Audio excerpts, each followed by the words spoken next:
back to the channel and welcome to our new spot. This is a test video. We're just trying out our new area here, trying to get the camera angle just right and testing lighting and all that good stuff. Still got these cheap microphones, so sorry if the sound's a little weird. That's the next upgrade besides maybe another camera. Yeah, anyways, like I said in an earlier video, we use pegboard up here instead of sheeting because we'll be able to hang cars, parts, pieces, and you'll be able to see it more so in the camera shot. I got about 6 cars above me and you can't see them. And if I put them right behind me, I'm going to hit my head on it every time I move. But anyway, we had a lot going on. We're just trying to get everything back in order again. And as you see, my brother was in town and we got to go practice on that last video. It was pretty cool. He'll be in training in March, and he'll be back on the East Coast. And maybe we'll get together and actually get to race somewhere. But until then, he was poking around on Marketplace and found this Davey Allison car. Small world. I painted this car probably nearly 10 years ago. I painted it for my buddy Blankenship. He passed away a few years ago. He sold a lot of his collection before he got really ill. And this was one of them. And somehow, luckily, the person that purchased it from him didn't make any changes whatsoever. They just bought it and had it sitting on the shelf. I painted this body. Like I said, he had the decals. He just wanted it simple. He wanted to do it himself. He liked doing the decal stuff and detailing them out. All I did was painted it black with the yellow stripe, and he did the rest. And this is a pretty rare body. This is an Associated Narrow Thunderbird. They had the Thunderbird in aluminum when they first made the Narrow cars, and soon after one of the races in King, they did come out with a Pontiac narrow body because that was the fast body back in the day. We'll move the camera before we look at the car, but it is a 10L SS. It's in used condition. It bears some scars from running on concrete, and that's fine. It's got a little bit of history to it. All right, we're not going to go super in depth. Like I said, the guy didn't do anything to it. He didn't even cut the body post down. They're still super tall. He said he did power it up, and it worked. So there you have it. A well raced, showing some battle scars from concrete a little bit on the bottom. It's got a Trinity purple shock. That was the upgrade shock that we ran on our Lynx 2s. And it was probably a little bit better than the gold shock that came with the car. It does have a little bit more modern servo mounts, Futaba crystal transmitter or receiver, and an old school Tekin speed control. The speed control does work, from what I was told. I haven't tested it myself. The servo is the old school FP S132 servo. That was a high speed servo back in the day, mini servo. Does have a chopped down bumper. The parts on the front aren't original to the car. They have been kind of part of the piece together. I remember when he was building this car, along with the black anodized hubs. We're going to leave it alone. It does have an East Coast Racing stock motor, but I mean, I could easily restore this car, but it wouldn't have the same feeling or the sentimental value because, like I said, my buddy did build this car himself, and he built it as a display model, and that's what we're going to use it for. We got enough old pan cars. If we need to run one, we'll pull one out. No need to beat this one up. Like I said, new TRC TM radials on the back. The fronts are used. The fronts have been, well, this one's new and has been balanced. It's got the stick pins in the back. That used to be a thing we did. We take a little stick pin and cut them down the length to adjust the weight as far as what we needed to balance the tire. And it's got 3 pins in there. I don't know if they're full, but they are in there, and they have a glue over them. So that tire was balanced and ready to go.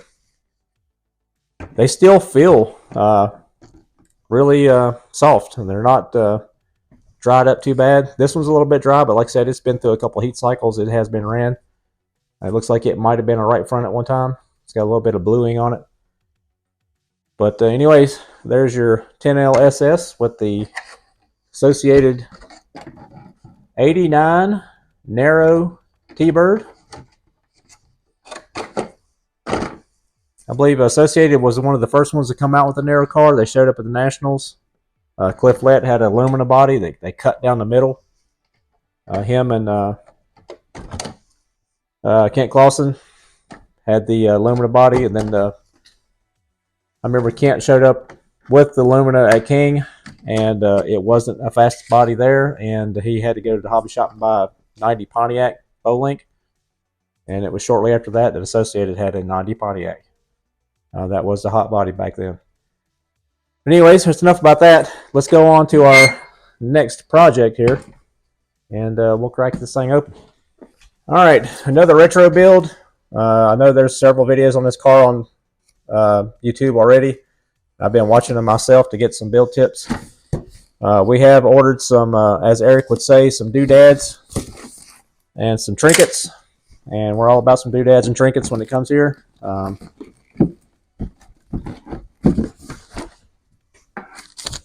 Not a whole lot of presentation. You get an under tray, the body that I like better than the 870C. This is basically, it is an 870C, but that's I like the YZ10 body. 2.0 wheels. That might be on a future dirt oval project because we're not going to run it with the small wheels.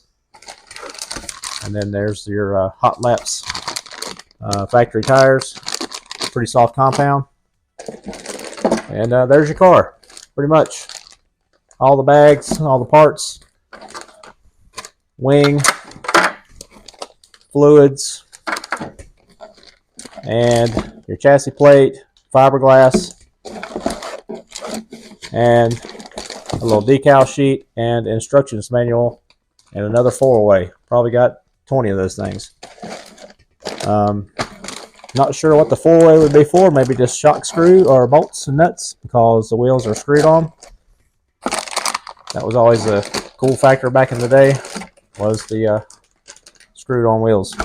All right, let's go on to the trinkets and doodads.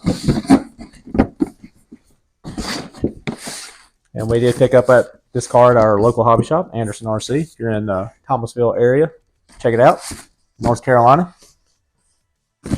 On to the doodads.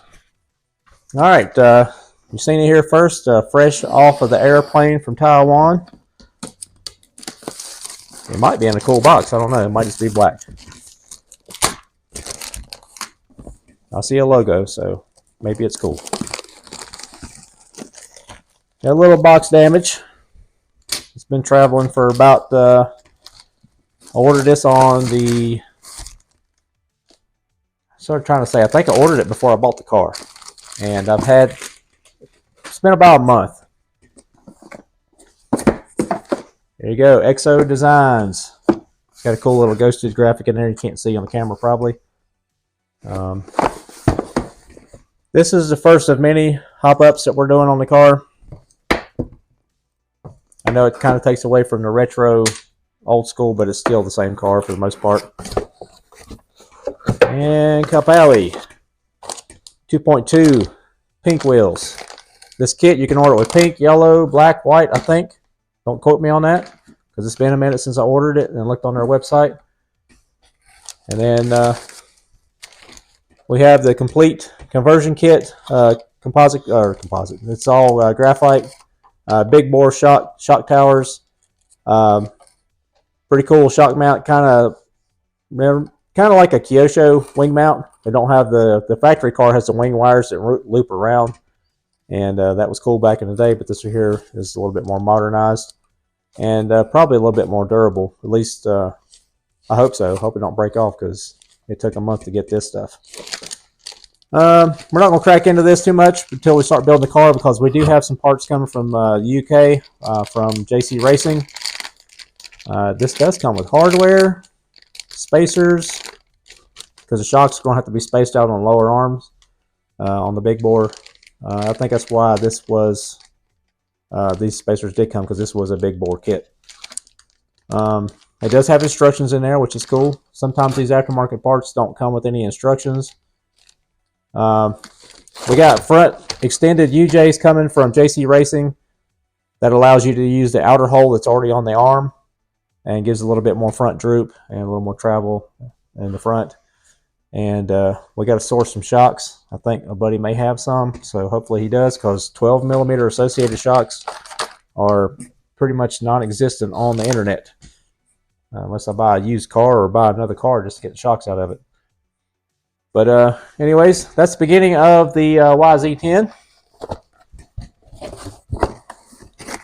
I was wondering if this was going to beat the box from the UK, because UK usually only takes about 10 days, and this has been, like I said, almost 4 weeks. All right, guys, that's a wrap for this little short video. I appreciate you coming back. We're just trying to keep them flowing, keep them going. We're about to head in the house and start some Cricut cutting on this, get some graphics for it. And speaking of logos, stickers. I need some more stickers myself. I about used all these up. But for the month of February and going forward, we have these in pink. The green one's still available, but we also have a pink one available now. And along with the pink one, we've got a special edition t-shirt. It has the mini truck on it. The logo's outlined in pink. Looks really cool. Looks really good on a white t-shirt, but we also offer it on black. And it pops both ways. It's really cool, so check it out. And yeah, that's pretty much it. Thanks for all the support, guys. Appreciate all the comments from last week. And let me know what you think, and we'll see you next time. Thanks.